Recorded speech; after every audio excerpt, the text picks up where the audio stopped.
Nessa sociedade, tudo girava em torno da cultura da cana-de-açúcar e da produção do açúcar. Portanto, o poder econômico, político e ideológico pertence àqueles que possuíam os meios para produzir o açúcar, ou seja, aos senhores de terras e os donos de escravizados. Eles estavam no topo da pirâmide social. A produção de cana-de-açúcar movimentava o tráfico de africanos escravizados pelo Oceano Atlântico e avançava pelas terras indígenas, tornando os dois grupos vulneráveis, ou seja, frágeis, aos interesses econômicos dos portugueses. Eram esses grupos que compunham a base da pirâmide social. No cotidiano colonial, os escravizados executavam as funções pesadas na agricultura da cana-de-açúcar e na produção do açúcar. Entre essas duas camadas, havia uma camada intermediária, que, embora assalariada, também servia aos interesses do senhor de engenho. No período colonial, as camadas sociais eram rigidamente estratificadas. Não havia mudança, e era muito raro sair de uma posição para outra.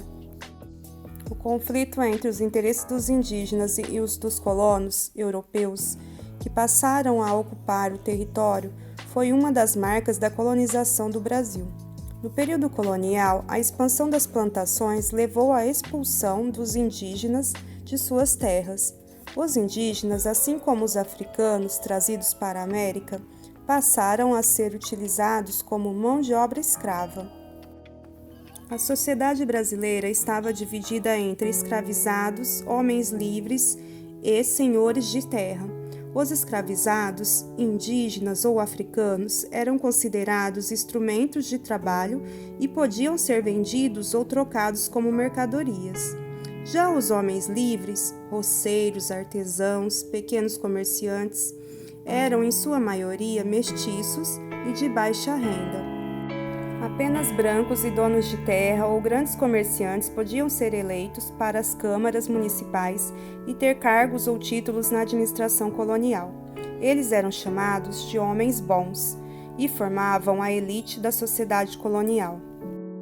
Enfim, era uma sociedade dividida de modo muito diferente do que estamos acostumados nos dias de hoje.